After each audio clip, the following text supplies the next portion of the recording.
Омбаева Асылжан Ильяс Есенберлиннің «Көшпенділер» атты кітабын оқыған болатым. Соның ішінде көшпенділерді бізде 3 кітаптан тұрады. Соның ішіндегі 3 кітаптың бірінші кітабы Алмас Қылыш атты кітабын оқыған болатымын. Жалпы сюжет желісі туралы айтатын болсақ, бұл кітап бізде Әбілқайыр хан және де Керей мен Жәнібек хан туралы жазылған болатын. Соның ішінде бізде осы билікке таласу атты көріністер көрінеді, және де маған ұнаған бөліктердің бірі бұл Әбілқайыр ханның халықтың қолдауының осы биліктен маңыздырақ екенін түсіну. Бірақ та бұл түсінуді ол өзінің өмірінде түсінген ғана болатын. Және де бұл тарихи көріністердің бірінде бізде осы бір шайқастарды көреміз, не ұрыстарды көреміз. Жалпы батырлар туралы да жазылған болатын.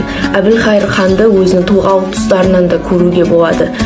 Өз ойымды қорытындылай келе, бұл кітапты оқи тұра мен адамның билігі жоғары болса, жаны тәтті болады деген қорытындыға келдім.